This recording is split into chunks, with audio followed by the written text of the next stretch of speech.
దేవునికి మహిమ కలుగును గాక. మంచిది. మరి ఎమ్మెల్యే గారు రావటం కొంచెం లేట్ అవుతుంది అనుకుంటా. ఏదేమైనా మన మధ్యలోకి వస్తారు, ప్రభు ఖచ్చితంగా తీసుకొస్తారు, అది ఖచ్చితంగా జరుగుతుంది. అయితే వాక్య ఉపదేశాన్ని చూద్దాం. దేవుడు మనతో ఏం మాట్లాడాలనుకుంటున్నాడు? మరి యూత్ క్రిస్మస్ నాన్న ప్రభు యొక్క మహా ఉచిత కృప చొప్పున ఆశగల ప్రాణాన్ని తృప్తిపరిచే దేవుడు. మత్తయి సువార్త 1వ అధ్యాయము 22వ వచనాన్ని నేను చదువుతున్నాను, గమనించండి. మత్తయి సువార్త 1వ అధ్యాయము 22వ వచనం. ఇదిగో కన్యక గర్భవతి అయి కుమారుని కనును, ఆయనకు ఇమ్మానుయేలును పేరు పెట్టుదురు అని ప్రభు తన ప్రవక్తల ద్వారా పలికిన మాట నెరవేరునట్లు ఇది అంతయు జరిగెను. ఇమ్మానుయేలును పేరుకు భాషాంతరమున దేవుడు మనకు చూడని అర్థము. ఆమేన్, హల్లెలూయా. మంచిది. చిన్న మాట ప్రార్థన చేసుకుందాం. ప్రేమగల మా కన్న తండ్రి, నీకే వందనాలు, కృతజ్ఞతాస్తుతులు. జీవము కలిగిన దేవా, నీకే వందనాలు అయ్యా. మీరు ఇచ్చిన వర్తమానం ఈ వాక్యాన్ని బట్టి నీ కృతజ్ఞతాస్తుతులు. ఈ వాక్యాన్ని విరవండి. ఈ వాక్యము చోటను మీరు దాచి ఉంచిన మాకు అవసరమైన ఆశపడి సమకూడిన ప్రతి ఒక్కరితోని సమాజముతోను ఏమైతే నువ్వు మాట్లాడాలని ఉద్దేశించావో నీ మనసులో ఉన్న సంగతులన్నీ తేటగా ఇదిగో తండ్రి బయటకు తెచ్చి మీ పక్షం వహించిన మీ దాసుడు నోట ఉంచి, మీ దాసుడు నోటిని మీ నోటి బోరగా మార్చి నీ బలమైన వాక్శక్తినిచ్చి ప్రభువా మీ దాసుని మీ సిలువ చాటును మరుగుపరిచి మీరే నాతో మాతో అందరితో సూటిగా తేటగా స్పష్టంగా మీరు మాట్లాడండి. మా అందరికి వినగలిగిన చెవును, గ్రహించగల మనసును, లోబడు హృదయాన్ని, వాక్యానుగుణంగా జీవించే కృపను, హృదయ సున్నతిని, దిద్దుబాటు మనస్సును, నేర్చుకునే శుభగుణ లక్షణమును, నిత్యత్వము చేరు పర్యాంతం వరకు నీ పాద సన్నిధిలో శిష్యరికము చేసే భాగ్యమును కూడా దయచేసి శిష్యులైన సేవక గణముగా మమ్మల్ని తీర్చిదిద్ది నీవనుకున్న ఘనమైన సేవ మా ద్వారా జరిగించిన మాత్రమే మహిమ పొందమని బతిమలాడుతున్నాం ప్రభువా. నీ ధారాళమైన ఉపదేశము దేవా రాకుండా నీ శ్రేష్టమైన మాటలు నీ బిడ్డలు వినకుండా అడ్డుపడుతున్న దుష్టుడు వాడి దూతలైన చీకటంధకార శక్తులైన ఇంకే ఇతర ప్రభావితమైన ఏమున్నా సరే ఈ మహాపునరుద్ధాన శక్తి ద్వారా యేసునామములో వాడినాడు ప్రభువాన్ని బంధిస్తున్నాను, లయపరుస్తున్నాను. నా చుట్టూరు మా చుట్టూరు మీరే అగ్ని ప్రాకారమై సిలువ రక్తపు కంచె వేసి మాతో మీరుండి మాకు బోధించమని బతిమలాడుతున్నాను. నీ పక్షం వహించిన నేను బలహీనుడనయ్యా. ఎంత బలహీన నీకు బాగా తెలుసు. నా సమస్త విధేయతల అతిక్రమ దోష పాప దోషాల ఆజ్ఞాతిక్రమలు ఒప్పుకుంటూ నీ పాదాలు పట్టుకున్నాను. నీ సిలువ రక్తంతో నన్ను కడిగి పవిత్రపరచు. పరిశుద్ధాత్మగ్నిలో నన్ను పుటమే శుద్ధ సువర్ణగా మార్చి అయ్యా ఇదిగో తండ్రి నీవే నిలబెట్టి నీవే నీ ప్రజలతో మాట్లాడు. నీ మీదే అనుకున్న నీ కృప మీద ఆధారపడి సమస్త విషయాల్లో మీరు కృప చూపించి కార్యము జరిగించమని, నీ చిత్తమే నెరవేర్చమని నీకే వందనాలు, కృతజ్ఞతాస్తుతులు చెల్లిస్తూ యేసయ్య ఉన్నతనంత శక్తిగల నామమున ఈ వాక్యాన్ని బట్టి కృతజ్ఞతాస్తుతులు చెల్లించి నీ కృపాసలుగా నన్ను మమ్మల్ని అప్పచెప్పుకొని నేను మహింపరచుకుంటున్నాం మా తండ్రి. ఆమేన్, హల్లెలూయా. ప్రభునందు సమకూడిన మీ అందరికీ ప్రభు అయిన యేసుక్రీస్తు వారి పేరిట, అలాగే ఈ శబ్దాంతరాల ద్వారా వింటున్న వారందరికీ కూడా నా హృదయపూర్వకమైన వందనాలు. అందరికీ వందనాలు. చదువుకున్న లేఖన భాగంలో ప్రవక్త యొక్క ప్రవచనం కనబడుతుంది. అక్కడ ఇదిగో కన్యక గర్భవతి అయి కుమారుని కనును. లోకరీత్యా ప్రస్తుతం ఉన్న మేధావులు, పండితులు, పీఠాధిపతులు, జ్ఞానవంతులు అనుకున్న ప్రతి ఒక్కరు కూడా వారి మనస్సులో నుంచి, వారి హృదయంలో నుంచి ఉత్పన్నమయ్యే ఒక ప్రశ్న ఏంటంటే, కన్యక ఎలా గర్భవతి అవుతుందయా? కన్యక ఒక పురుషుని ప్రమేయం అనేది లేకుండా కన్యక గర్భవతి అవటం ఏంటి? ఈ మాట మీద ఎంతోమంది మేధావులు, జ్ఞానులు, ఘనులు, పీఠాధిపతులు, పండితులు, అర్చన విద్యాభ్యాసము చేసిన వారు, వారిలో కూడా ప్రఖ్యాతగాంచిన వాళ్ళు, రకాల చర్చలు న్యూస్లో కానీ లేదంటే న్యూస్ ఛానల్స్లో కానీ ప్రత్యేకమైన కొన్ని చిన్నగా ఛానల్స్ ఉన్నాయి. కొంతమంది హైందవ సహోదరులే కొన్ని టీవీ ఛానల్స్ రన్ చేస్తూ వాళ్ళే యాంకర్లుగా ఉంటూ ఈ మాట మీద చాలా చాలా చాలా చర్చలు జరుగుతున్నాయి. కానీ వాళ్ళకి అంతుపట్టని విషయం ఏంటంటే, కన్యక గర్భవతి అవటం ఏంది? కన్యక గర్భవతి అవటం ఏంది? ఈ మాటను చాలామంది ఆలోచన చేస్తూ ఉన్నారు, ఆలోచన పరులు. అయితే వేదాలలో కూడా కన్యక గర్భవతి అవుతుందని, ఆయనకు ఈసా, ఎవరు? యేసు అనే పేరు ఈసా అనే మాటగా కనబడుతుంది. ఖురాన్లో కూడా ఉంది ఈసా అనే మాట. అంటే యేసు ప్రభు వారు ప్రవక్తని నమ్ముతారు వారు, అంతే. దేవుని కుమారుడని నమ్మరు. ఇదంతా బాగానే ఉంది, కానీ కన్యక గర్భవతి అవటం ఏంది? ఆమె కుమారుని కనటం ఏంటి? లోకానికి వింతను, వినేవారికి కూడా ఒక అభ్యంతర కారణంగా ఉంటుంది. అయితే దేవుడు తను అనుకున్న దయా సంకల్పం నెరవేర్చబడటానికి ఎంతగా దిగి వస్తాడన్న దానికి నిలువెత్తు నిదర్శనమే ఆ దేవాది దేవుని యొక్క జననం. ఆమేన్, హల్లెలూయా, హల్లెలూయా. ఆయన ఎంతగా దిగి వస్తాడు, ఎంతగా దిగి వచ్చాడంటే, నీ కొరకు నా కొరకు ఒక పాపిగా మారిపోవడానికి దిగి వచ్చాడు. ఆమేన్, హల్లెలూయా. ఆయన గెత్సెమనే చోటలో ప్రార్థన చేస్తున్నప్పుడు, నాయన మీ సభ ఎక్కువైంది రేడా, వాళ్ళని కంట్రోల్ చేయండి, వాళ్ళ తల్లిదండ్రులు ఉన్నారు ఇక్కడ. గెత్సెమనే చోటలో దేవాది దేవుని ఎదుట మోకాళ్ళుని యేసయ్య ప్రార్థన చేస్తూ ఉన్నాడు.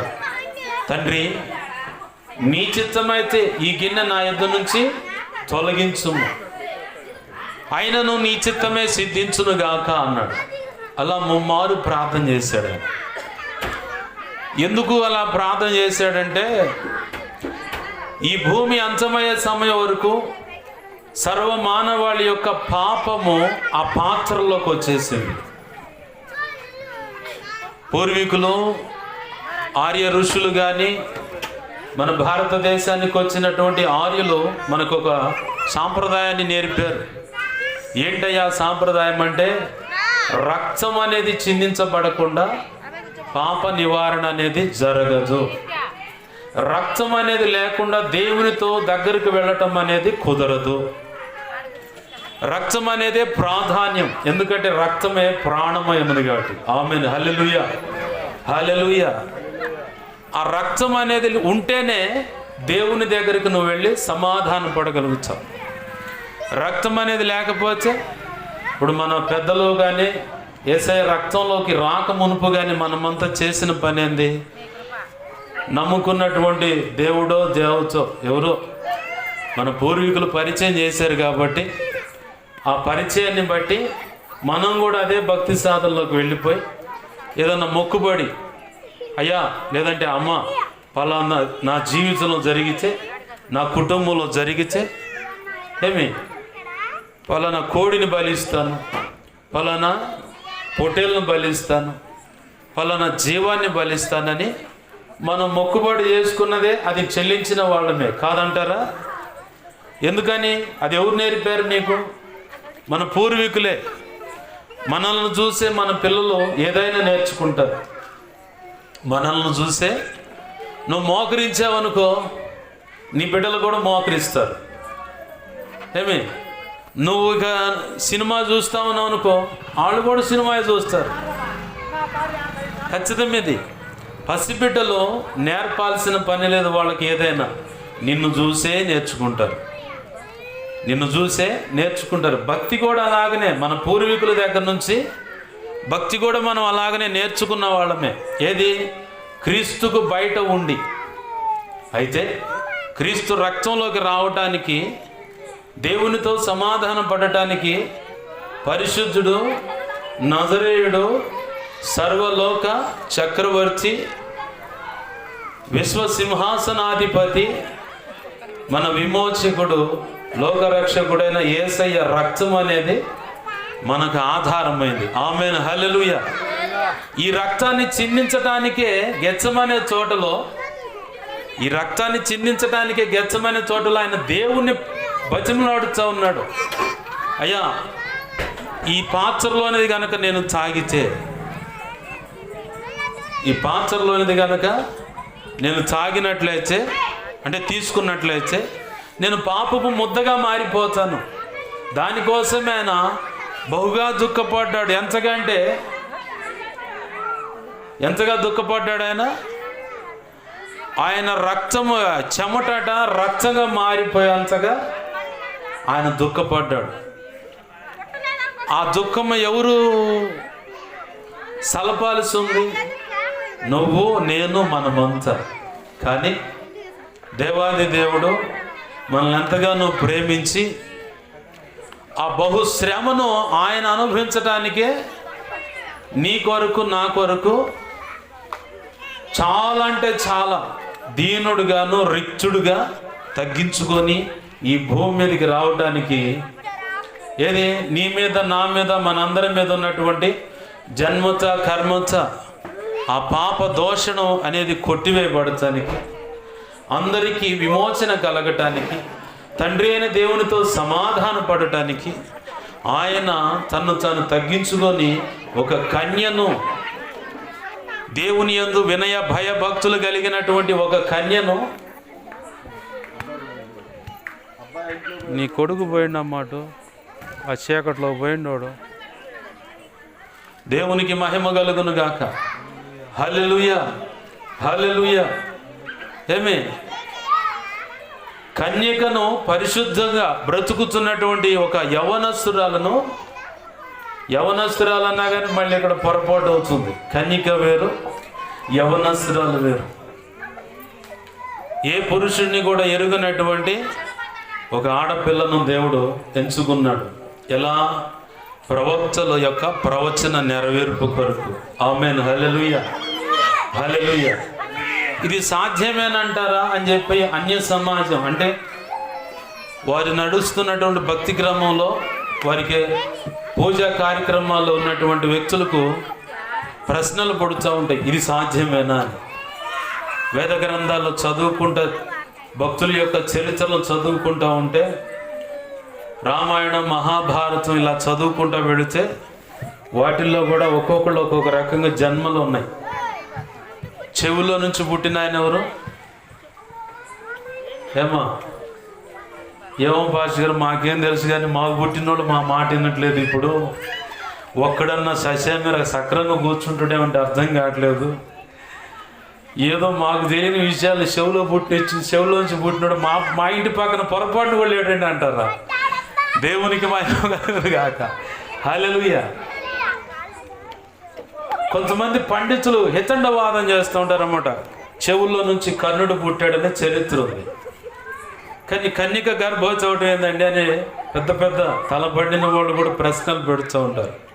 అయితే ప్రభు యొక్క దయా సంకల్పం చొప్పున ఆయన ఎదుట వినయ భయ భక్తులు కలిగినటువంటి కన్యకగా ఉన్నటువంటి మరియమ్మను ప్రభు ఎంచుకున్నాడు. దేవునికి మహిమ కలుగును గాక. హల్లెలూయా. ఆమె గర్భవతి కుమారుని కనునంట ఆయనకి ఇమ్మానుయేల్ అని పేరు పెడతారు. నా మాటలు చివరి దశకు తీసుకొస్తున్నాను, ఎందుకంటే వీళ్ళ అల్లరి దెబ్బకి మీకు ముక్క కూడా ఎక్కదని నాకు అర్థం అవుతుంది. ఏంది నా మాటలో చివరి దశకి తెస్తున్నా. దేవుడు నాకు తోడై ఉండాలండి, నా కుటుంబానికి తోడై ఉండాలా, నేను చేసే ప్రతి పనికి తోడై ఉండాలా, నా ప్రతి ఆలోచనలోను, ప్రతి మాటలోను, ప్రతి ప్రయత్నంలోను, ప్రతి విషయంలోనూ నాకు, నా భార్యకు లేదా నా భర్తకు, నా బిడ్డలకు, నా కుటుంబానికి, ఒకవేళ నువ్వు సేవ చేస్తున్నట్లయితే నా సేవకు కూడా దేవుడు నాకు తోడై ఉండాలండి అన్నవాళ్ళు చేతెత్తండి. ఏ వద్దా మీకు దేవుడు చూడొద్దా? మీ ఆయన మీతో తోడుగానే ఉంటాడు, దేవునికి మహిమ కలుగును గాక. మీ ఆడవాళ్ళు మీతోనే ఉంటుంది, దేవునికి మహిమ కలుగును గాక. హల్లెలూయా. మీ రెక్కల చాటు మీ బిడ్డలు ఉంటారు. ఆమేన్. హల్లెలూయా. ఏమే దేవుడు నీకు చూడొద్దా? కావాలి కదా. అయితే దేవుడు నీకు తోడుగా ఉండాలంటే కొన్ని మనం చేయాల్సిన పనులు ఉన్నాయి. అనుకుంటానే ఉన్నారా, మీ సేవకులంతా అడిచేరి ఇడిచేరి వచ్చి మా మెళ్ళకే తాడు తగిలిచ్చి రండి రండి అని చెప్పని గొలుసులాగా లాక్కొని పోతారా మీరు అంతా అని అనుకున్నారు. నీ మేలు గోరే నాన్న, వీళ్ళని కంట్రోల్ చేయడం. మీ మేలును గోరే దేవుడు చెప్తున్న వర్తమానం ఏంటంటే, ఇమ్మానుయేలుగా దేవుడు నీకు తోడై ఉండాలంటే మొట్టమొదటిగా నువ్వు చేయాల్సిన పని ఏంటంటే, బాప్తీసు అనుభవంలోకి రాకపోతే, రక్షణ బాప్తీసు అనుభవంలోకి వచ్చినప్పుడు దేవుడే నీ సొంత రక్షకుడిగా నువ్వు స్వీకరిస్తావు. ఆమేన్. హల్లెలూయా. ఆయన నీకు మొట్టమొదటిగా నీకు తోడై ఉండాలంటే, ఆయనకు బయట ఉండి నా ప్రభువా నా ప్రభువా నా ప్రభు అన్నా కానీ ఉపయోగం లేదు. ఆయనలోకి రావాలి. ఆయనను కలిగి బ్రతికినప్పుడు ఖచ్చితంగా నువ్వు యేసయ్యను కలిగి ఉండే సందర్భంలో ఒక అంశ బాప్తీసు అనుభవం. ఆమేన్. హల్లెలూయా. హల్లెలూయా. బాప్తీసం పొందంగానికి యేసయ్య నాతో ఉన్నాడు. మన బంధము అనుబంధము, మన బంధము అనుబంధము, విడదీయగలరా ఎవరైనాను మరి ఏదైనాను. ఇలా పాట పాడుకుంటా పోతే బాగుంటుంది అని అనుకునేది.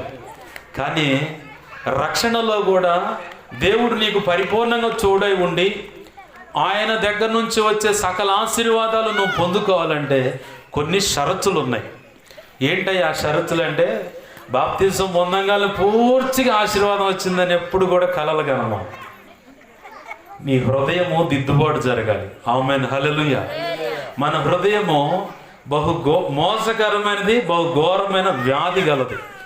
ఈ హృదయంలోనే సైతానుగాడికి సంబంధించిన సకల లక్షణాలన్నీ పెట్టుకొని బ్రతుకుతాం మనం. సైతానుగాడికి సంబంధించిన సకల లక్షణాలన్నీ పెట్టుకొని బ్రతుకుతాం.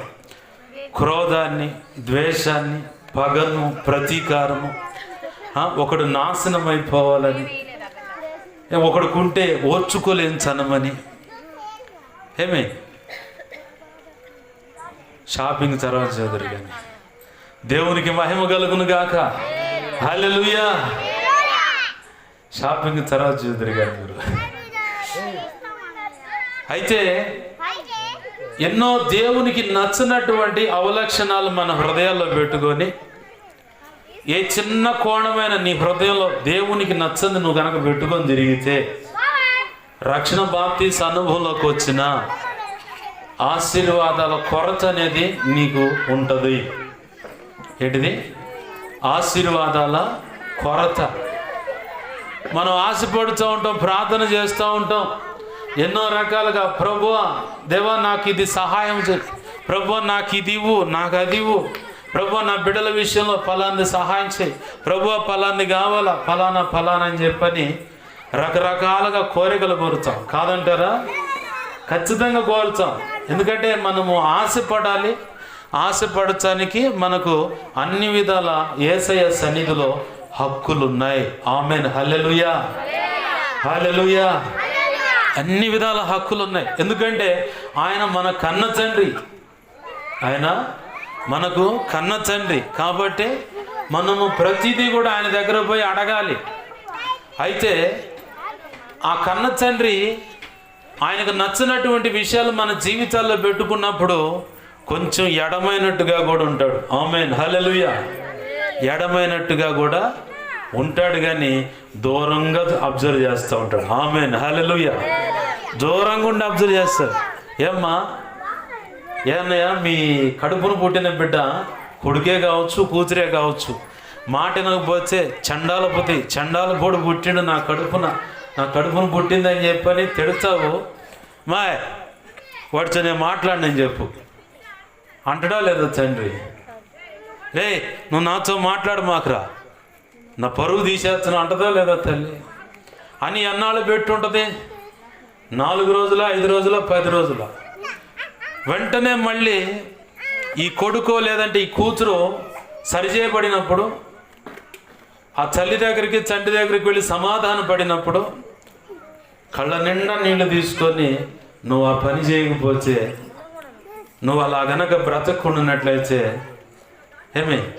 నేను తొందరపడి అలా మాట అనేవాడిని కాదు, తొందరపడి నేను అలా కోప్పడేదాన్ని కాదు, ఎందుకయ్యా ఇలా చేశావని చెప్పాను అన్నప్పుడు, నీ కళ్ళల్లో నుంచి వస్తున్న కన్నీరును చూసి నీ బిడ్డ కూడా బొడ కన్నీళ్లు గార్చి, ఇక ఎన్నడూ నా పని చేయను, నన్ను క్షమించండి అని అడుగుతారు. ఆమేన్, హల్లెలూయా.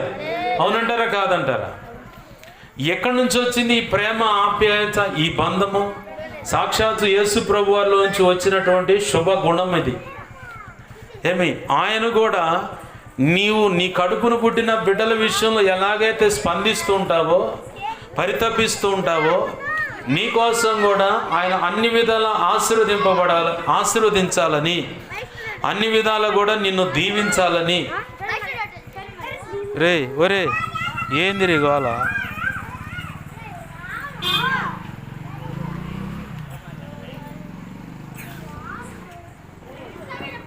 అన్ని విధాలా నిన్ను దీవించాలని. ఏడబేచం వీళ్ళంతా. దే వాళ్ళు ఎక్కడ కూర్చో, లేదా మీ ఇంటికి వెళ్ళిపో. కరెక్ట్గా ఉపదేశానికి వస్తున్నారు వీళ్ళంతా. దేవునికి మహిమ కలుగును గాక. హల్లెలూయా. నీవు అన్ని విధాల ఆశీర్వదింపబడాలన్నదే దేవుని ఆశ, కోరిక. అయితే మన జీవితాల్లో కొన్ని అభ్యంతరాలను మనమే అడ్డుబండలుగా పెట్టుకుంటాం. అమ్మా, నీ కొడుకును కంట్రోల్ చేసుకోమ్మా.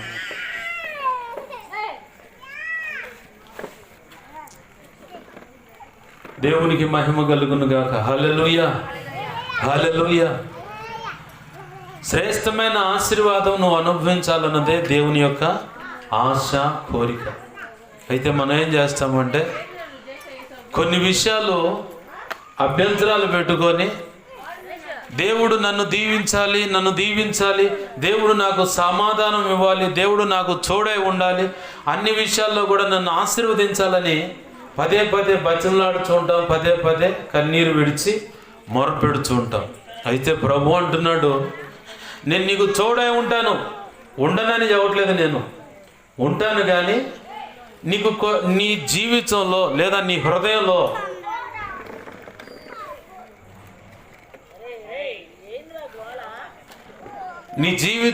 నీ హృదయంలో కొన్ని అభ్యంతరాలు ఉన్నాయి. అందువల్లే నువ్వు ఆశీర్వాదం పొందలేకపోతున్నావు. ఆశీర్వాదం అనేది నువ్వు పొందలేకపోవటానికి కారణాలు అవే. మనమే ఉంటామంటే, ప్రభువా మరి ఇది చేయకపోతే మరి అవతల వ్యక్తులు కూడా కోప్పడతారు కదా. కొన్ని విషయాలు ఇక్కడ నేను రాజీ పడకపోతే నాకు జీవన ఉపాధి నడవదు కదా. కొన్ని విషయాలకు వచ్చేసరికి మనము తెలియకుండానే దేవుణ్ణి పక్కన పెట్టి పలానా అవసరం కోసం మనం చేయి జాపే అవకాశం ఉంటుంది. అంటే చేయి జాపే మనస్తత్వంలో మనం బ్రతికే అవకాశం ఉంటుంది కూడా. అయితే ప్రభు అంటాడు, నువ్వు ఎవరి మీద ఆధారపడటానికి, ఇంకొకరి మీద ఆధారపడటానికి నేను కోరుకోవట్లేదు. నువ్వు నా మీద ఆధారపడాలి. ఒంట్లో బాగోలేని భర్త ఎవరిని ఆశ్రయం తీసుకుంటాడు? కొడుకునా కూతుర్నా భార్యనా? ఏమ్మా మీ ఆయన ఎప్పుడు బాగోకుండా ఇంట్లో ఉండలేదా? 4-5 రోజులు జ్వరం వచ్చి ఏమై ఇట్రా అంత జ్వరం ఉంటుంది నువ్వు పనికి ఇట్రా ఇట్రా అని చెప్పని భుజం మీద చేసి నన్ను అక్కడ దాకా తీసుకో అడగలేదా? లేవో మన జీవితాల్లో తొంగి చూసుకుంటే ఒక బాగోలేని పరిస్థితుల్లో ఒక భర్తగా ఒక భార్యగా నీ తోడు యొక్క సహకారాన్ని నువ్వు కోరుకుంటావు కదా. మరి సృష్టికర్త నీకు భర్త అయి ఉన్నాడు, ఆయనే కుమారుడికి ఈ భూమి మీదకి వచ్చాడు, ఆయనే నీకు తోడై ఉండాలని ఆశపడుతున్నావు. నాకు ఖచ్చితంగా దేవుడు కావాలి, నాకు దేవుడు లేకపోతే కుదరదు. అన్ని విధాల ఆశీర్వాదానికి కారణభూతుడు ఆయన మాత్రమే. కాబట్టి ఆయనే నాకు కావాలని చెప్పని బతిమలాడుతున్నాం. నా పైకి రండి, రండి పైకి రండి, రండి. ఆయనే మాకు కావాలని చెప్పని ఆశపడుతున్నాం. బాగుంది. అయితే ప్రభు అంటున్నాడు, నీవు పలు రకాలుగా ఏ విషయాల మీద ఆధారపడుతున్నావు, కానీ నా మీద ఆనుకున్నది ఎప్పుడు? బాప్తీస అనుభవంలోకి వచ్చిన తర్వాత దేవుడు నీకు తోడై ఉన్నాడు. తోడై ఉన్న దేవుడు పరిపూర్ణంగా నీతో నడవాలంటే, నీతో ఉండాలంటే అన్ని విధాల చెప్పబడిన చదువుకున్న లేఖన భాగంలో ఇమ్మానుయేల్ అనే దేవుడిగా నీతో ఉండాలంటే నీకు కొన్ని షరతులు పెడుతున్నాడు ప్రభు. నువ్వు అక్కడ ఇక్కడ ఎక్కడో ఆనుకోవటం కాదు, నా మీద ఆధారపడాలన్నాడు. ఆమేన్, హల్లెలూయా. ఆయన మీద ఆధారపడితే చాలా సంతోషిస్తాడు. కడుపును పుట్టిన బిడ్డలైనా ఒక ఇంటికి నీ కూతుర్ని కోడలుగా పంపించావు. ఆ బిడ్డ తరచూ నీకు ఫోన్ చేస్తూ ఉంటే ఏమనుకుంటావు? నా బిడ్డ నన్ను మర్చిపోలేదు, నా బిడ్డ నన్ను మర్చిపోలేదు, భర్త మెట్టినిల్లు ఇక ఆలోకంలోనే పడలేదు, నన్ను కూడా జ్ఞాపకం చేసుకుంటుంది. అందుకే అమ్మ ఆరోగ్యం ఎట్టుంది, తింటున్నావా లేదా, సకాలంలో ఏం చేస్తున్నావు అని చెప్పని అడుగుతుందని చెప్పని తల్లి మురిసిపోద్ది. తండ్రిని అడిగినా కానీ తండ్రి మురిసిపోతాడు. ఈ పక్కన కొడుకున్నాడే కానీ వీడు పొరపాటును కూడా ఒక మాట కూడా మాట్లాడు. కానీ కొడుకు మాట్లాడటానికి బాధ్యతలు ఉంటాయిగా, ఆ బాధ్యతలు ఆ గోల ఈ గోల నీకు అసలు ఈ ప్రేమను పంచే ఆ సందర్భమే కరువైపోతుంది కొడుకు విషయంలో. కూతురైతే ఎన్ని సమస్యలు ఎట్టున్నా కానీ అన్నిటిని పక్కకు పెట్టి ముందు మా అమ్మకి మా నాన్నకి ఖచ్చితంగా ఫోన్ చేసుకోవాలి, మాట్లాడాలి. ఇదే కాలనీలో ఉంటే ఆ పక్క బజార్ అయితే ఖచ్చితంగా ఇంటికి పోయి ఒక 5 నిమిషాలను కూర్చొని మాట్లాడుకొని రావాలని తపనతో కూతురు ఉంటుంది. మరి ఇక్కడే ఈ ప్రేమను గమనిస్తున్నాం కదా. మరి ప్రభు అయిన యేసుక్రీస్తు వారు నిన్ను ఆశీర్వదించాలని, ఆయన నీకు తోడై ఉండాలని ఆశపడుతున్న దేవుడు, నీవు ఆయన మీద ఆధారపడాలని ఆయన ఆశ కలిగి ఉన్నాడు. మనం ఏం చేస్తాం? దాన్ని పక్కన పెట్టి ఎవరన్నా రూపాయి వడ్డీకో 2 రూపాయల వడ్డీకి ఇచ్చేవాళ్ళు ఉంటే వాళ్ళ మీద ఆధారపడతాం. ఎవరైనా పొరుగింటామా కాసిన 4 మాటలు ప్రేమతో మాట్లాడితే వాళ్ళ మీద అనుకుంటాం. మా అమ్మ కంటే బ్రహ్మాండంగా మాట్లాడుతుంది ఈ తల్లి అని చెప్పని ఉన్నది లేని మొత్తం తీసుకుపోయి ఆమె శుభ సమాచారం లాగా అందిస్తాం.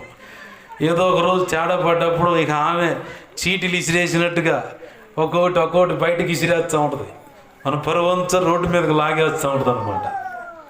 యేసయ్యకి చెప్పుకోవాలి మన గుట్టు రెట్ట ఏదైనా సరే, గుట్టు ఏదైనా ఉందంటే, గోప్యంగా ఉంచేది ఏదైనా ఉందంటే యేసయ్యకి అప్పచెప్పుకోవాలి. ఆమేన్, హల్లెలూయా. ఆయనకు అప్పచెబితే వెంటనే ఆ సమాధానం వస్తుంది. వెంటనే ఏ మాత్రం కూడా వెనక ముందు ఆలోచించకుండా యేసయ్య నీకు సమాధానం ఇస్తాడు. ప్రభు అంటున్నాడు, రక్షణ బాప్తీస అనుభవం లేకపోతే బాప్తీస అనుభవంలోకి రా. బాప్తీస అనుభవంలోకి వచ్చిన నీవు దేవుడు నీకు తోడై ఉండాలని ఆశ కలిగి ఉన్నట్లయితే మొట్టమొదటిగా ఆయన అడుగుతున్న షరతు ఏంటంటే నువ్వు ఆయన మీద ఆనుకోవాలి. ఆయన మీద ఆనుకోవాలి. గర్భఫలం లేదని వేదన పడుతున్నావు, ఆయన మీద ఆనుకో. ఇస్సాకుతోను యాకోబుతోను వారి జీవిత భాగస్వాములు అన్నారు, మా ఉసురు మీకు తగులుతారు అన్నారా లేదా బైబిల్లో? వాళ్ళు అన్న మాట ఏంది? ఏమాయ మేమన్నా నీకు దేవుడికి మధ్యలో ఉత్తరవాదులమా లేదంటే మధ్యవర్తులమా ఏంది? దేవుడు ఇవ్వకపోతే మమ్మల్ని ఏం చేయమంటావే అన్నారు. తర్వాత భార్యాభర్తలు ఇద్దరు కలిసి ప్రార్థన చేశారు. భార్యాభర్తలో బాగా గమనించాలి, గర్భఫలం లేనటువంటి భార్యాభర్తలు ఎవరున్నా సరే, గర్భఫలం ఉన్న భార్యాభర్తలైనా సరే, నీవు నీ భర్త చేయబట్టుకొని లేదా నీవు నీ భార్య ఒకరు చేయబట్టుకొని మోకరించి ప్రార్థన చేస్తే గొప్ప ఉజ్జీవాన్ని మీ కుటుంబంలోనే నువ్వు చూస్తావు. ఆమేన్, హల్లెలూయా. అక్కడే బలమైన దేవుని సన్నిధి నీ మధ్యలోకి దిగి వస్తుంది. ఆయన ఏమన్నాడు? నా నామం పేరిట ఇద్దరు లేదా ముగ్గురు, మీరిద్దరు ఉన్నారు కదా, భూమిని తల్లకిందులు చేయటానికి మీరిద్దరు ఉన్నారు కదా, మీరిద్దరు చేయి పట్టుకొని కనుక ప్రార్థన చేయగలిగితే గొప్ప దేవుని సన్నిధి, ఆ అనుభూతిని మీరు అనుభవించగలుగుతారు. ప్రభు కృపలో అడ్డుబండగా ఉన్నటువంటి సమస్యలన్నీ తొలగిపోయి గర్భాలు తెరవబడి శ్రేష్టమైన ఆశీర్వాదం మీరు ఖచ్చితంగా పొందుకోగలుగుతారు. ప్రభు కృపలో నాకు తెలిసి ఇంచుమించుగా 32 పైచులు కట్టుకుంటారు జంటలు, గర్భఫలం లేని వాళ్ళు. ప్రభు మహా ఉచిత కృప చొప్పున ప్రార్థించగా దేవుడు వారి గర్భాలను తెరిచి 12 బిడ్డలను ఇచ్చాడు. ఆమేన్, హల్లెలూయా. ఎలాంటి వాళ్ళకు తెలుసా? షుగర్ వ్యాధి ఉన్న వాళ్ళకి, నీటి కాసులు ఉన్నాయి, కణుచులు ఉన్నాయి, భార్యాభర్తల మధ్య భర్తకే లోపం ఉంది, అయినా సరే ప్రార్థించగా, వారు కూడా ప్రార్థించగా ప్రభు యొక్క మహా ఉచిత కృప చొప్పున వారికి గర్భఫలం కలిగింది. ఆమేన్, హల్లెలూయా. విశ్వసించి నువ్వు కూడా దేవుని పాదాలు పట్టుకో, ఖచ్చితంగా నువ్వు, నేను చెప్తున్నాను, ఇది మళ్ళీ ఇంకోసారి కూడా రిపీట్ చేస్తా ఉన్నాను. 2025వ సంవత్సరం ఈ డిసెంబర్ మాసం ఇదే 14వ తారీఖు కల్లా నీ కౌగిట్లో 12 బిడ్డ ఉంటాడు. ఆమేన్, హల్లెలూయా. విశ్వసించు, ప్రార్థించు. డాక్టర్ చెప్పిన సర్టిఫికేట్ మీద ఆధారపడమాక. డాక్టర్ చెప్పిన సర్టిఫికేట్లు సైతం తల్లకిందులైన రిపోర్ట్లు వచ్చిన సందర్భాలు ఉన్నాయి. 17 సంవత్సరాలకు గర్భఫలం ఇచ్చిన వాళ్ళు ఉన్నారు. నాకు తెలిసి ఒక సహోదరుడు నతానియల్ అని 11 సంవత్సరాల బిడ్డలు లేక వారి మధ్యలో ఒక చీకటి వచ్చి పండుకునేది. వాళ్ళిద్దరు భార్యాభర్తలు ఉంటే వాళ్ళ మధ్యలో చీకటి, ఒక దెయ్యం వచ్చి పండుకునేది. అది చూశాడు, అతనికే కనపడేలాగా దేవుడు చేశాడు. ఆ తర్వాత మేము వెళ్ళి ప్రార్థించినప్పుడు ఆ చీకటి లేదు, ఏమీ లేదు, చక్కగా ఇప్పుడు 2 పిల్లలు. ఆమేన్, హల్లెలూయా. ఏంది, మొన్న చూశాను వాళ్ళిద్దరు పిల్లల్ని. దేవునికి మహిమ కలుగును గాక, హల్లెలూయా. గర్భఫలం విషయంలో దిగులు పడమాక, కుటుంబం సమస్యల విషయంలో దిగులు పడమాక, భార్య మారట్లేదని చెప్పని సమస్యని దిగులు పడమాక. భర్త మారడండి, ఈ మనిషి ఎంత చెబుతున్నా కానీ ఆయన జోవ ఆయనదే, కానీ నా మాట అసలు పొరపాటును కూడా పట్టించుకోవట్లేదండి.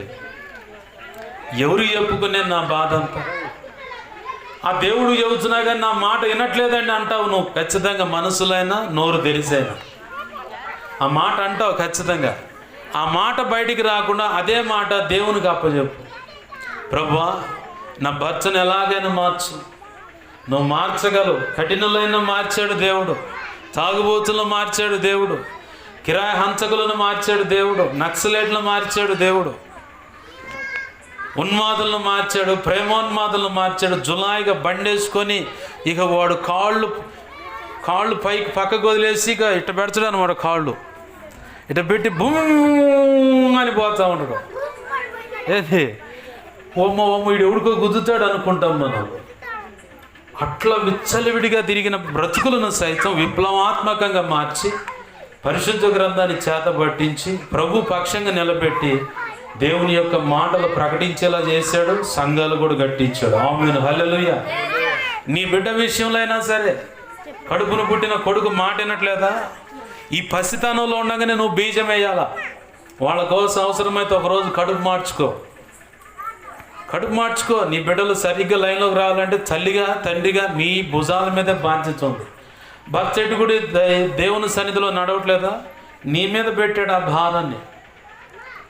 నా విషయంలో, నా కుటుంబం విషయంలో నేను బాప్తీస అనుభవంలోకి వచ్చినప్పుడు దైవజనులు ప్రకటించే మాటలు నేను విన్నప్పుడు నీవు రక్షించబడ్డావు అంటే నీ ద్వారా నీ వాళ్ళంతా రక్షించబడాలి. అది నీ మీద పెట్టబడిన భారం. ఆ భారమును గుర్తెరిగి బాధ్యతగా అవసరమైతే తరచు ఉపవాసాలు ఉండేనా దేవుని పాదాలు పట్టుకుని ప్రార్థించు, ఖచ్చితంగా కార్యం జరుగుతుంది అన్నాడు. ఆ దైవజన్ యొక్క మాటను పట్టుకున్నాను. అలాగనే తరచు ఉపవాసాలు ఉన్నాను, కన్నీరు గార్చాను. ఆ బలిపీఠం మీకు తెలుసు, నేను ఏకాంతంగా ఉన్నప్పుడు ఆ గోడలకు మాత్రమే తెలుసు నా ఏడ్పు యొక్క ఆ రోదన ఎంత చివరచుకుంటుందో. నన్ను చూసిన వాళ్ళకు కూడా తెలుసు. నేను ఏడ్చినప్పుడు ఇప్పుడున్న సంఘములో ఉన్నటువంటి వారికి పూర్తిగా తెలియదు, కానీ బాప్తీసు అనుభవంలోకి వచ్చిన కొత్తలో నాతో పాటు ప్రభు వల్ల చేయవేసిన వాళ్ళకు కొంతమందికి తెలుసు నేను ఎంతగా ఏడుస్తాను. ఏడిస్తే ఈ కళ్ళల్లో ఈ తెల్లగుడ్డు కాస్త ఎర్రగా మారిపోతుంది, రక్తంలాగా. ఈ ముఖమంతా చూపిపోతుంది. నేను ఏడవడం కనుక చూస్తే పారిపోతారు, ఎవరు ఉండరు, అంత భయంకరంగా ఏడుస్తా. ఎందుకంటే నా వాళ్ళని సంపాదించుకోవాలి.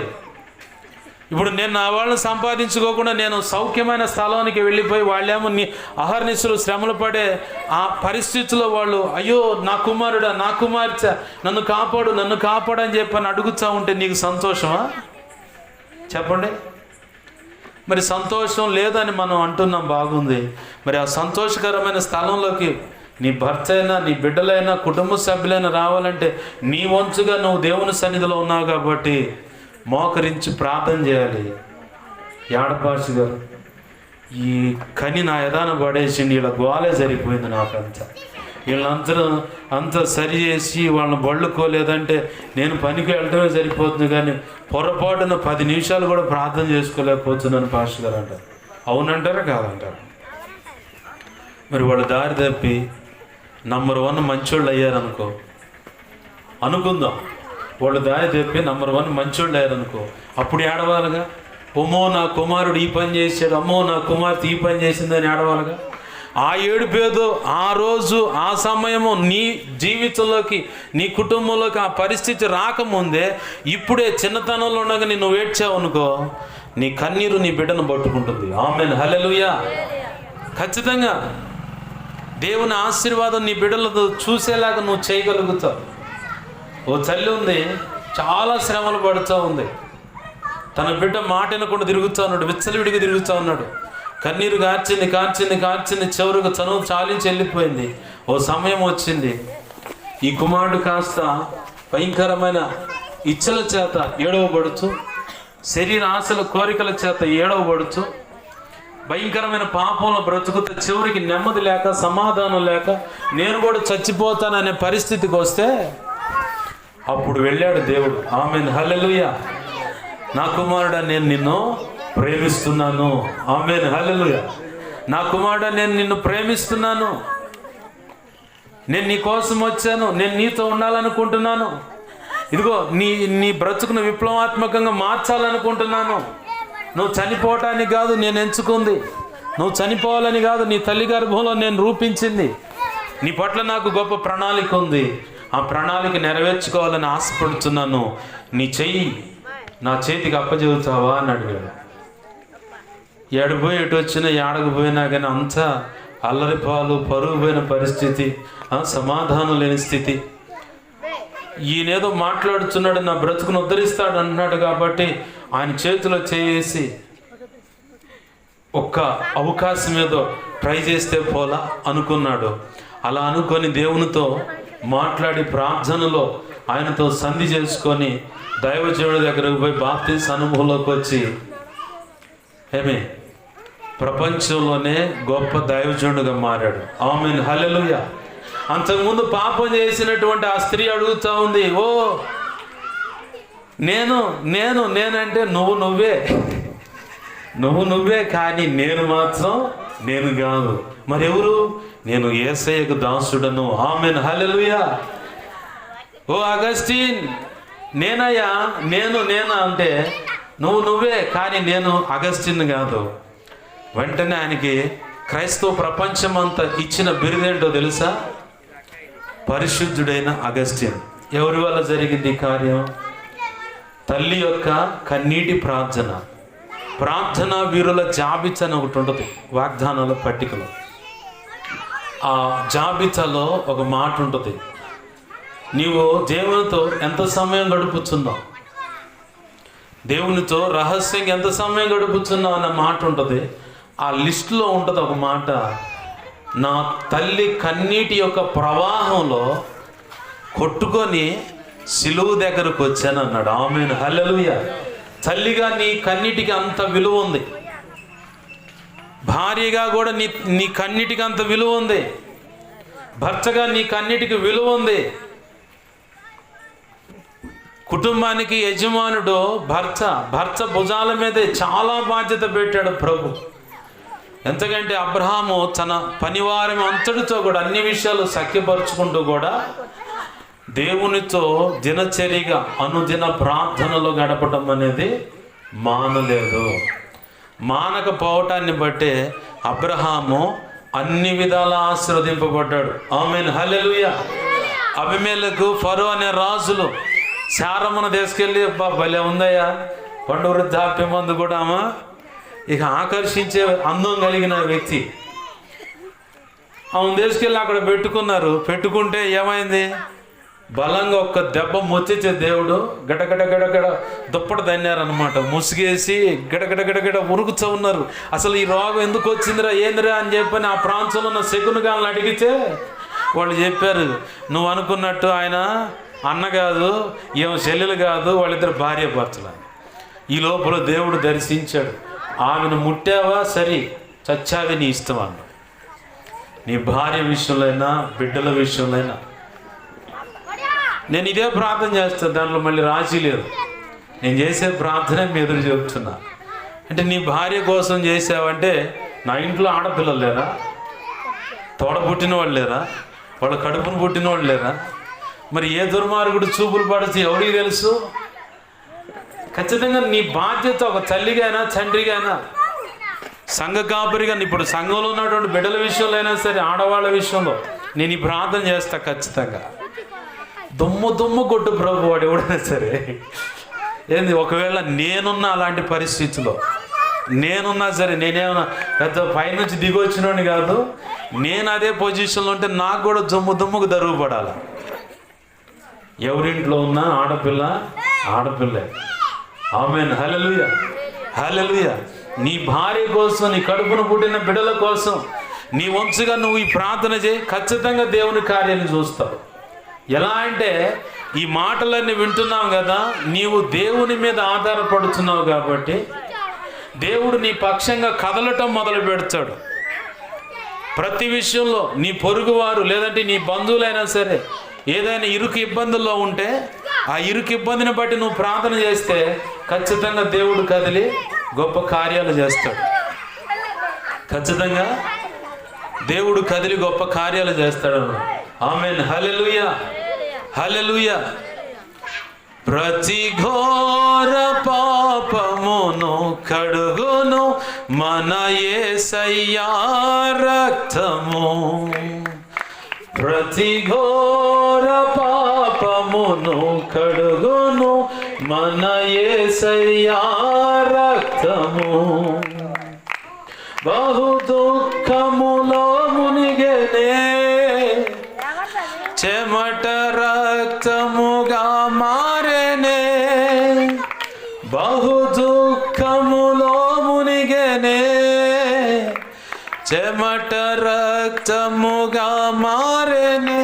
యేసు రక్తము రక్తము రక్తము, యేసు రక్తము రక్తము రక్తము. ఆమేన్, హల్లెలూయా.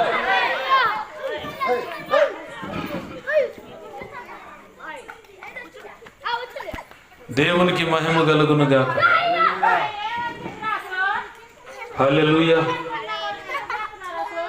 హల్లెలూయా, హల్లెలూయా, హల్లెలూయా. స్తుతి మహిమ ఎల్లప్పుడు దేవునికి ఇచ్చెదము. హల్లెలూయా, స్తుతి మహిమ ఎల్లప్పుడు దేవునికి ఇచ్చెదము. హల్లెలూయా హల్లెలూయా హల్లెలూయా ఆహా హల్లెలూయా హల్లెలూయా హల్లెలూయా హల్లెలూయా స్తుతి మహిమ ఎల్లప్పుడూ దేవునికి చెదము. ఆమేన్. హల్లెలూయా. నువ్వు ఎదుర్కొంటున్న నీ బంధువులు ఏదైనా సమస్య ఉన్నా సరే, దేవుడు నీకు తోడై ఉంటే ఖచ్చితంగా అవతల వ్యక్తి విషయంలో కదిలి కార్యం చేస్తాడు. నువ్వు నమ్మాలి. ఈ ప్రసంగాలు విని విని మాకు బోరు కొడుతుంది పాస్టర్ గారు, మాకంటూ ఇంతవాటికి ఎటువంటి ఆ సమస్యకు సమాధానం దొరకలేదు. ఎన్నో ప్రయత్నాలు చేశాము, ఎన్నో విన్నా దాన్ని బట్టి మా ఉంచుగా మేము ప్రయత్నం చేశాము. ప్రయత్నం చేసిన దాన్ని బట్టి మేము ఏ ప్రతిఫలం పొందలేకపోయాం అని చెప్పని చాలామంది నిరుత్సాహంతో కూర్చుంటారు. నేను చెప్పనా, నువ్వు ఆసక్తి కలిగి ఆ నిరుత్సాహాన్ని కూడా దేవునికి చెప్పు. ఆమేన్. హల్లెలూయా. అయ్యా నా మనసులో ఇలా అనిపిస్తుందయ్యా, దైవజనుడు చెప్పిన మాట ఇది. నన్ను అభిషేకించినటువంటి డాక్టర్ అద్దంకి రంజిత్ ఒఫిరే గారు, అపోస్తులు ప్రవక్తలను సంస్కరణకర్తయు, ఆయన చెప్పిన మాట అన్నమాట. నాకు ప్రార్థన చేయాలని అనిపించట్లేదు ప్రభువా, నాకు బాగా బోరింగ్గా ఉంది, అసలు ప్రార్థన నడిపింపే నాకు రావట్లేదంటే అదే మాట దేవునికి చెప్పమా. మనకు ఎలా అనిపిస్తుంది ఈ మాట? దేవునికి మహిమ కలుగును గాక. హల్లెలూయా. మనకు ఎలా అనిపిస్తుంది ఈ మాట? నాకు ప్రార్థన చేయాలనిపించట్లేదు, నాకేం ఆశ, అసలు బోరింగ్గా ఉంది నాకు అనే మాట ఏంది అసలు? అయితే నువ్వు తేడాగా ఉన్నావు, నువ్వు ఆధ్యాత్మికంగా పడిపోయి ఉన్నావు, ఏంది ప్రార్థన చేయలేకపోతున్నావు, వాకింగ్ కూడా చదవలేకపోతున్నావు, కాబట్టి నీకు దేవుడు దూరం అయిపోయాడు, పరిశుద్ధాత్మ దేవుడు కూడా నీలో లేడు, నువ్వు ఒట్టిదానిగా మారావు, ఒట్టివాడిగా మారిపోయావు, నువ్వు ఎక్కడో పడిపోయావు. ప్రకటన గ్రంథంలో సెలవిచ్చినట్లుగా మొదటిగా ఎక్కడైతే నువ్వు పడిపోయావు అక్కడి నుంచి లేచి ఆ మొదటి క్రియను చెయ్యి అని చెప్పని మనం సలహా ఇయటానికి పూనుకుంటాం. నేను చెప్పనా, నీ తెలివితేటలు, నీ జ్ఞానాన్ని, నీ ప్రయత్నాన్ని, నీ పలుకుబడిని ఉపయోగపెట్టినప్పుడు కూడా ఇలాంటి పరిస్థితిని నువ్వు రుచి చూడాల్సి వస్తుంది. ఎందుకో తెలుసా? దేవుడు ఆశ కలిగేది ఏంటంటే, దేవుడు ఆశపడేది ఏంటంటే, పూర్తిగా జ్ఞాన విషయంలో అయినా, తెలివితేటల విషయంలో అయినా, బలాన్ని చూపించే విషయంలో అయినా, నిలబడే విషయంలో అయినా, ప్రయత్నం విషయంలో అయినా, అన్ని విధాల ఆయన్ని ఒక సలహా అడిగే పరిస్థితి నీ జీవితంలో ఉందా లేదని తొంగి చూస్తూ ఉంటాడు ఆయన. ఖచ్చితంగా ప్రతి విశ్వాసి జీవితంలో ఈ అనుభవం ఉంటుంది, ప్రతి పరిచారకుల జీవితంలో ఈ అనుభవం ఉంటుంది, సంఘ పెద్దలైన ఈ అనుభవం ఉంటుంది. సంఘ పెద్దలైతే ఇంకా చాలా శ్రేష్టమైన పాత్ర అది. ఎందుకు ఈ మాట అంటున్నానంటే, సేవకుడు తర్వాత జడ్జిమెంట్ ఏదైనా చేయాలంటే సంఘ పెద్దే. నేను కొన్ని సంఘాల్లో చూసా, వాళ్ళ బీడీలు తాగుతూ ఉంటారు. సంఘాల పేరు చెప్పాలి నేను, అంటే ఇక్కడ ఎవరైనా తాకంగా చూసావా పాస్టర్ గారు అనుకునేది. ఈడ కాదులే కానీ నేను ఇట్లానే సెమీ క్రిస్మస్కి ఆహ్వానింపబడితే ఒక ఊరు పోయాలి. దేవునికి మహిమ కలుగును గాక. హల్లెలూయా. ఒక ఊరు పోతే మా ముందే మేము మా పాస్టర్ గారితో పాటు వెళ్ళాం. మా టైం బాగుండి ఆ రోజే మమ్మల్ని ఆహ్వానించారు. మేము ఆ సంఘానికి పోయాం. పోంగానే మా కళ్ళ ముందు గుప్ప గుప్ప గుప్ప లాగి పక్కన నిలబడుతూ ఉన్నారు. కూటం అయిపోయిందా, అంతా అయిపోయిన తర్వాత భోజనం కూడా అయిపోయిన తర్వాత వరుసగా మా ముందు నిలబడ్డారు. ఏంది ప్రభు వీళ్ళు ఇళ్ళకు కూడా పోనీరా అనుకున్నా. నేనైతే బాప్తిసం పొందిన తొలి దినాలు కొత్తలో కదా, ఇళ్ళకు కూడా పోనీరా ఏంది ప్రభు అనుకున్నాను. కట్టేస్తారే అనుకున్నాను నేనైతే. తీరా వచ్చి గుప్పిళ్ళు పడుతున్నారు కానుక గీయటానికి. మేము అర్హులం కాదు అనుకున్నాం, వాస్తవానికి అర్హులం కాదు. అయినా సరే దైవజనుడు ఇస్తున్నారుగా తీసుకో. నాకు వద్దాను. ఎవరైతే బీడీలు తాగుతూ బయట మేము చూసామో వాళ్ళే వరుసగా సంఘ పెద్దలట. సంఘ పెద్దలకు వరుసగా నిలబడ్డారు బీడీలు తాగి వచ్చినాడు. నేను వాళ్ళ ముందు ఏం మాట్లాడలేదు, కానీ పాస్టర్ గారు బండి ఎక్కించారని చెప్పి, అయ్యా వాడు మన ముందు నీ ముందు కూడా బీడీలు తాగారు, వీళ్ళు సంఘ పెద్దలు ఏందంటే, ఏం చేస్తావు, ఒక సంఘానికి ఆ దరిద్రం పట్టిందంట. సంఘ పెద్ద అంటే చాలా విలువైన స్థానం. ఒక సేవకుడు తర్వాత నెక్స్ట్ జడ్జిమెంట్ చేయాలంటే సంఘ పెద్దే. ఆదిమ సంఘంలో సంఘ పెద్ద ఒక సేవకుడికి నిదర్శనంగా ఉండిపోయాడు. కృపావరాలు కలిగారు, తలాంతులు కలిగి ఉన్నారు, ప్రత్యక్షతలు కలిగి ఉన్నారు, శ్రేష్టమైన పాత్రగా ఎంచబడ్డారు. కొంతమంది బిషప్ అని లక్షల రూపాయలు పెట్టి బిషప్లు హోదా తీసుకొని నేను బిషప్ తెలుసా అంటారు. అసలు బిషప్ అంటే అర్థం ఏంది? సంఘ పెద్ద అని అర్థం. బిషప్ అనే మాటకి సంఘ పెద్ద అని అర్థం. సేవకుడు అనే మాటకి పరిచారకుడు అని అర్థం. మరి పరిచారకుడు ఎవరు?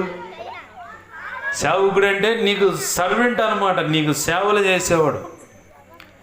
యేసయ్య కూడా మాట చెప్పాడు, మీలో ఎవరైతే పెద్దగా ఉండగోరారో వాడు మొదటిగా పరిచారకుడే, పరిచర్య చేసే వ్యక్తిగా ఉండాలి. ఆడగూతురైనా మగవాళ్ళైనా. సేవకులు అందుకే తపన పడి మరి మీకు ఉపచారం చేయడానికి ప్రయాసపడేది. ఎందుకో తెలుసా? మాకంత హోదా ఇచ్చాడని మేము గర్వించకుండా మమ్మల్ని మేము తగ్గించుకోవటానికి, అవసరమైతే బాత్రూమ్లు కడటానికి కూడా మేము సిద్ధమే. ఎందుకంటే గర్వించకుండా మా మీద ఉన్న అభిషేకాన్ని బట్టి కానీ ప్రత్యక్షతను బట్టి కానీ ఎక్కడ కూడా గర్వించకుండా, దేవుని నామాన్ని అవమానపరచకుండా, దేవుణ్ణి బట్టి మా మీదకి ఎటువంటి శిక్ష కూడా రాకుండా మందకు మాదిరిగా మేము బ్రతకాలి. కాబట్టి ఆ మాదిరి మేము కనబరచాలంటే మమ్మల్ని మేము తగ్గించుకొని మీదకి కనపడాలి. ఆమేన్. హల్లెలూయా, హల్లెలూయా. ఎందుకు ఈ మాట దేవుడు గుర్తు చేస్తా ఉన్నాడంటే, సంఘ పెద్ద అనేది చాలా విలువైన పాత్ర. ప్రభునందు ప్రియమైన దేవుడు గమనించండి, దేవుడు నీకు తోడై ఉండాలంటే ఖచ్చితంగా నువ్వు సంఘ కాపరిగా ఉన్నా సరే ఆయన మీద అనుదినము ఆధారపడాలి. అనుదినము అన్ని విషయాల్లో కూడా ఏదైనా ఒక నిర్ణయం తీసుకోవాలంటే దావీదు గారిని జ్ఞాపకం చేసుకోవాలి. మొదటిగా విశ్వాసిగానా, పరిచారకులుగా, సంఘ పెద్దలుగా, సేవకురాలుగా నువ్వు ఉన్నా సరే దావీదుని నువ్వు ఆచరణలోకి తీసుకోవాలి. ఎందుకు ఈ మాట దేవుడు జ్ఞాపకం చేస్తున్నాడంటే, దావీదుకి దేవుడు తోడై ఉన్నాడు. ఆమేన్, హల్లెలూయా. దావీదును సౌలు కావాలని చెప్పని ఎవరైతే చంపుతారో, కఠినులుగా ఉంటారో, యుద్ధ నైపుణ్యత కలిగిన వాడు ఉన్నారో వాళ్ళ దగ్గరకు పోయి వాళ్ళు జయించి రమ్మంటాడు దావీదుని. సౌలు రాజు వెళ్ళి అక్కడ పోయి యుద్ధం చేసిన జయం పొంది రావాలంటే వెళ్తాడు, అలానే జయం పొందుతాడు. దావీదుని ఎక్కడికి పంపించిన సుబుద్ధి కలిగి ప్రవర్తించాడన్నది. అలాగనే సౌలుకి కనపడిందట, దేవుడు దావీదుకు తోడై ఉన్నాడని. ఆమేన్, హల్లెలూయా, హల్లెలూయా. ఎందుకు ఆ మాట అక్కడ పరిశుద్ధ గ్రంథంలో రాయబడిందంటే, ప్రతి విషయంలో కూడా ప్రభువా అక్కడ యుద్ధం జరుగుతుంది, యుద్ధానికి వాళ్ళు నిలబడ్డారు, వెళ్ళమంటావా వద్దా? వెళ్ళంటే వెళ్ళిపోయాడు, ఆగంటే ఆగిపోయాడు. ఇప్పుడు ఇట్ట కాదులే, ఇట్ట తిరిగిరా అంటే అట తిరిగిపోయేవాడు. ఇప్పుడు వద్దులే కానీ వాళ్ళ సంగతి నేను చూసుకుంటానంటే సైలెంట్గా ఆయన భక్తి సాధన ఆయన చేసేవాడు. బాగా గమనించండి, నువ్వు ప్రతి విషయంలో కూడా దేవుని మీద ఆధారపడినప్పుడు, బాప్తీసు అనుభవంలోకి వచ్చిన తర్వాత ప్రతి విషయంలో దేవుని మీద ఆధారపడ్డప్పుడు ఖచ్చితంగా యేసయ్య నీకు ఇమ్మానుయేలుగా ఉంటాడు. ఆమేన్, హల్లెలూయా. సేవ విషయంలో అయినా సరే, సేవ విషయంలో అయినా సరే నువ్వు దిగులు పడాల్సిన పని లేదు. దేవుడు నీకు తోడై ఉన్నాడు. అయితే ఆయన చెప్పినట్లు అడుగులు వేయడానికి ప్రయత్నం చేయి. వర్ధిల్లతను నువ్వు చూస్తావు, నీ సంఘం నీకు లోబడుతూ నువ్వు చూస్తావు, సేవక గణం కూడా నీ దగ్గర నుంచి బయటికి రావటాన్ని చూస్తావు, ఇంకా అనేక ప్రాంతాలకు వెళ్ళి కూడా సంఘాన్ని కట్టగలుగుతావు. ఏదో ఒక కోణంలో ఒక చోట నువ్వు దారి తప్పావు, దేవుని పాదాలు పట్టుకో. ఖచ్చితంగా దేవుడు అనుకున్నట్లుగా కనుక నువ్వు ఆయన ఆలోచన తీసుకుని అడుగులు వేయగలిగితే, నా సంఘం చెల్లా చెదిరైపోతుంది, నా సంఘం నా మాట వినట్లేదు, నా నోటి నుంచి కూడా శ్రేష్టమైన ఉపదేశం రావట్లేదు, ఆయన నడిపింపు ఆగిపోయింది. ఎందుకో ఏమో మరి నేను దేవుని మాటలు అందిస్తున్నా కానీ నా ఎదుట దేవుడు అనుగ్రహించినటువంటి ఆ బిడ్డలు వాటిని తీసుకోలేకపోతున్నారు, నిర్లక్ష్య ధోరణిగా తీసుకుంటున్నారు. అసలు ఎంత ప్రసంగం చేసినా, ఎంత ప్రార్థన చేసినా తగిన దీవెన సేవలో నాకు కనబడట్లేదు, ఆత్మల సంపాదన జరగట్లేదు. ఉన్నవారే ఇక ఎందుకులే సర్దుకుందా అనే ఆ టైప్లో వెళ్ళిపోతా ఉన్నారు. అనిపిస్తుందా నీకు? అయితే నువ్వు దేవుని పాదాలు పట్టుకో. ఎక్కడ నేను పొరపాటు అడుగేశాను ప్రభువా, ఒక సేవకుడిగా ఎక్కడ నేను పొరపాటు అడిగేశాను, ఆ పొరపాటు అడుగు నాకు చూపించు. దేవుని పాదాలు పట్టుకుంటే ఖచ్చితంగా దేవుడు నీకు ఒకటి చెబితే నీ మనస్సులో నీ తలంపులో పుట్టిన దాన్ని బట్టి నువ్వు అడుగులేయటం మొదలు పెట్టావు. దాన్ని బట్టే నీ సేవలో అయినా కుటుంబంలో అయినా అన్ని విషయాల్లో కూడా ఆశీర్వాదాన్ని నువ్వు చూడలేకపోతున్నావు. దేవుని ఆలోచన చొప్పున నువ్వు అడుగులే. మాట వినని వ్యక్తులు కూడా మొత్తం లైన్లోకి వస్తారు. దేవుని మాట దేవుడు మాట నువ్వు వినటం మొదలు పెడితే, దేవుని మాట ప్రకారం కనుక నువ్వు అడుగులు వేయగలిగితే, ఎందుకంటే నువ్వు చాలా ఉన్నతమైన సేవకు పిలువబడ్డావు, నువ్వు చాలా ఉన్నతమైన ఆశీర్వాదానికి ఎంచబడ్డావు. వాళ్ళు మీరంతా ఈ ఆశీర్వాదం అంటారు, బాగానే ఉంది. ఏదది? మనలో మన మాట యేసయ్య చెప్పంగానే యేసయ్య చెప్పినట్టు ఎప్పుడైనా మనం నిలబడ్డాం? పొరపాటును కూడా. మరి మనం నిలబడకపోతే, ఇప్పుడు కడుపును పుట్టిన బిడ్డ క్రిస్మస్ వచ్చిందమ్మా నాకు బట్టలు కొనిపెట్టమంటే, పల్లెటూరులో మేము ఉన్నప్పుడు ఇంత వయసులో ఉన్నప్పుడు కలుపుకు పంపించేవాడు. రే మొచ్చపోటు కలుపుకురా. అప్పుడెంత 25 రూపాయలు కూలి. మెట్ట పొలానికి పోతే 15 రూపాయలు కూలి. అప్పుడు బియ్యం 9 రూపాయలే. కిలో బియ్యం 9 రూపాయలే. ఈ వయసులో మాకు మాగాడు ఉండేది. మాగాడిలో పోయి కలుపు తీసేవాడు. కలుపు తీస్తే నీకు ఖచ్చితంగా పండగ బట్టలు, కలుపు తీస్తే ఖచ్చితంగా నీకు పండగ పప్పలు, అరిసెలు, చక్రాలు ఇవన్నీ అని చెప్పాను. ఇవన్నీ అని చెప్పాను అన్నమాట. ఆ మాట వినగానే ఆసక్తికి, ఎందుకంటే బట్టలు తెచ్చుకోండు, అమ్మ బట్టలు కొనిపెడతానందుగా, నాన్న బట్టలు కొనిపెడతానండగా అని చెప్పి పరిగెత్తి మరి ఆ పని చేసేవాడు. ఎందుకు? అమ్మ బట్టలు కొనిపెడతానంది, లేదంటే పండగ పప్పులు వండుతానంది.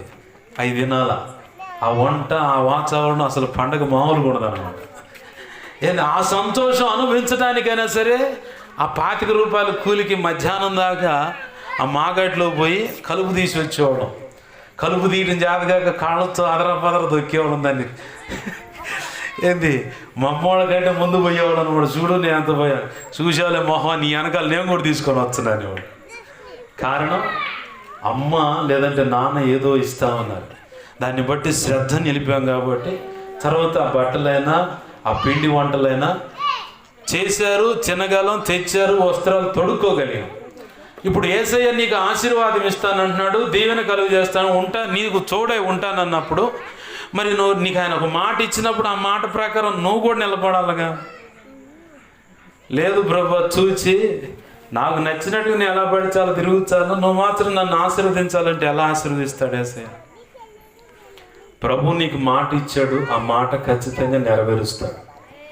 దిగులు పడాల్సిన పని లేదు, నిరీక్షణ కోల్పోవాల్సిన పని లేదు. ఆయన నీకు మాట ఇచ్చాడా, అది వాక్య రూపేణ ఇచ్చాడా, ఖచ్చితంగా అది సమర్థుడు, నెరవేరుస్తాడు అంతే. ఆమేన్, హల్లెలూయా. ఖచ్చితంగా ఇస్తాడు, నువ్వు నమ్మాలా. ఇప్పుడు నేను ఉన్నా వాస్తవానికి యూత్ సెమీ క్రిస్మస్ అంటే ఎట్లా చేయాలి బ్రోబా ఏంది అనుకుంటా ఉన్నాను. ఈ సెమీ క్రిస్మస్ అనుకున్నప్పుడల్లా, ఏదన్నా కానీ ప్రోగ్రాం అనుకున్నప్పుడు నా జేబు ఖాళీ అయిపోద్ది. నిజం, దేవుని ఎదుటి చెప్తున్నా. ఇది మొదలు పెట్టేటప్పుడు ఈ స్టేజీ బలలు ఇవన్నీ ఏర్పాటు చేసేటప్పటికి నా జేబులో ఉంది 22 రూపాయలు. మొన్న 3 రోజులు సువార్త సభలు చేసి 1 రూపాయి ఉంది. 2వ రోజు సెమీ క్రిస్మస్ అని పెడితే 2 రూపాయలు ఉన్నాయి. ఇవాళ యూత్ సెమీ క్రిస్మస్ అని పెడితే 22 రూపాయలు ఉన్నాయి. ఈ 22 రూపాయలతో ఈ హంగు ఆర్భాటాలు అన్నీ వస్తాయా? చెప్పాలా? నువ్వు కరెక్ట్గా పట్టుకున్నావు అయితే. ఆమేన్, హల్లెలూయా. సాధ్యమేనా? కానీ విశ్వాసపు పరీక్ష అంటే దేవుని మీద ఆనుకోవడానికి మనల్ని అప్పుడప్పుడు ఏమీ చేతగాని వారిగాను ఏమీ లేని వారిగాను కూడా చేసి, నీ బుద్ధి జ్ఞానం ఏది కూడా పని చేయకుండా చేసి, చివరికి నిన్ను బలహీనుడిగా మార్చి ఆయన మీద ఆనుకునేలా చేసి, ఆయన యొక్క శక్తిని నీ ద్వారా ప్రజల్లోకునో లేదంటే సమాజంలోకునో సంఘంలోకునో లేదంటే ఆయన అనుకున్న రీతిగా ఆయన శక్తిని బయలుపడేలా చేస్తే ఆయన నామం నీ ద్వారా ఘనపరచబడుతుంది. ఆమేన్, హల్లెలూయా. అందుకు మనల్ని ఏమి చేతగాని వాళ్ళుగా చేస్తాడు ఆయన. పేతురుకు తెలుసు సముద్రం మీద పోయి ఆటాడి మొత్తం చేపలు పట్టుకొచ్చుకోవడం. కానీ ఒక రోజు రాగానే ఆ యేసయ్య ఎవరు నాకు తెలియదండి. ఆ యేసయ్య ఎవరు నాకు తెలియదండి. సముద్రం మీద మునిగిపోతున్నవాడు కాస్త నడిచినవాడు, తిరిగి యేసయ్యతో నడిచి వచ్చినవాడు నడిచాడా లేదా? తిరిగి వచ్చి యేసయ్య వాళ్ళిద్దరు కలిసి పడవెక్కారు. ఇదంతా జరిగిన ఆయన కూడా మళ్ళీ ఒక రోజు వచ్చేసరికి పొరపాటును కూడా ఆయన ఎవరు నాకు తెలియదండి. 3 సార్లు అబద్ధం ఆడి చివరికి మళ్ళీ వల చేత పట్టుకొని వెళ్ళిపోయాడు. ఆడకు పోయాడు యేసయ్య. నా వల్ల కాదు నువ్వు వారిపోయినా ఏమే, దేవునికి మహిమ కలుగును గాక. హల్లెలూయా.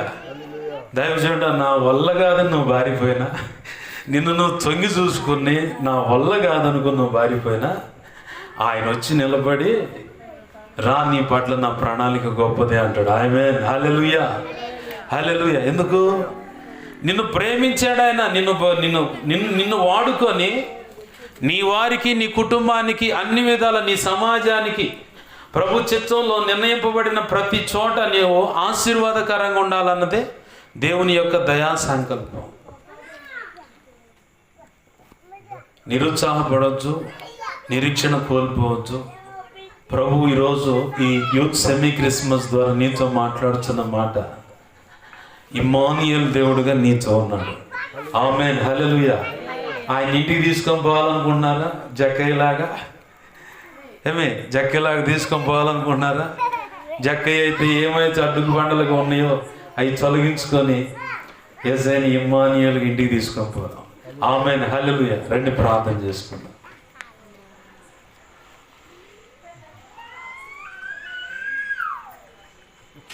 ప్రార్థన చేసుకుందాం.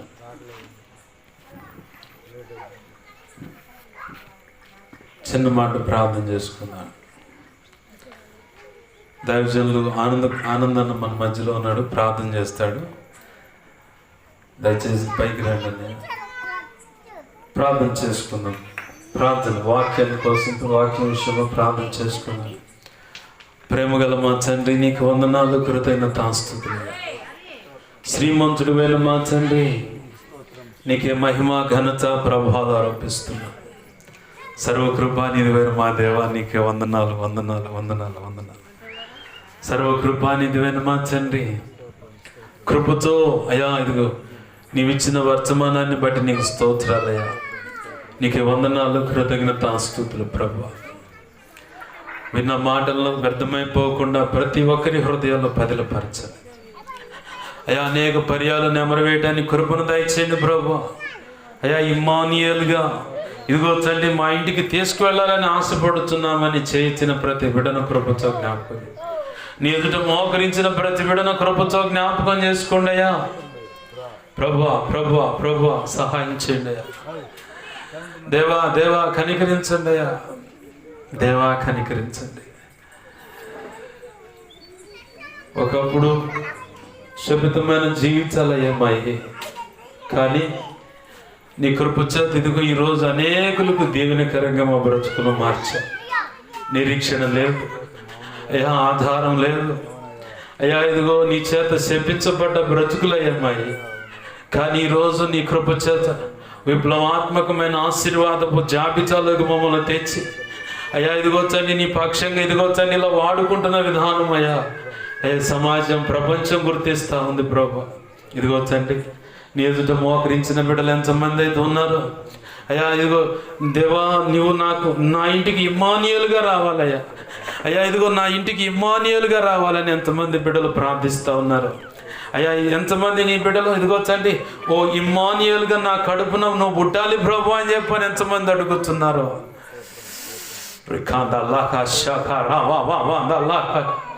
స్తోత్రాలు స్తోత్రాలు స్తోత్రాలు. ప్రతి బిడ్డను దీవించు అయ్యా. కోరిక కలిగి ఇదిగో నా కడుపున నువ్వు ఇమ్మానుయేలుగా పుట్టాలయ్యా. ఇదిగో నా కడుపున మగబిడ్డ గనక పుడితే ఇదిగో ఇమ్మానుయేల్ అని పేరే పెట్టుకుంటానని చెప్పని తీర్మానంతో నీ పాదాలు పట్టుకున్న బిడ్డలు ఉన్నారు ఇక్కడ. అయ్యా ఆ బిడ్డలకు దేవా ఆ బిడ్డల యొక్క గర్భాలను తెరవండి అయ్యా. ఇదిగో తండ్రి దేవా దేవా ఇమ్మానుయేలుగా నా ఇంట్లోకి రాయా, నాతో ఉండయా, మాతో ఉండయా, మా కుటుంబంలో ఉండయా అని చెప్పని ఎంతమంది నీ బిడ్డలు ప్రార్థన చేస్తున్నారు. ప్రతి బిడ్డను జ్ఞాపకం చేసుకో. గొప్ప కార్యాలు యేసు నామములో సర్వోన్నతుని శక్తి బిడ్డలు కమ్ముడుగాక, తద్వారా గొప్ప కార్యాలు జరుగునుగాక. కనికరించు కనికరించు, సహాయం చేయమని ప్రార్థన చేద్దాం. ఇలా ప్రార్థన చేద్దాం. ప్రార్థన చేసుకుందాం.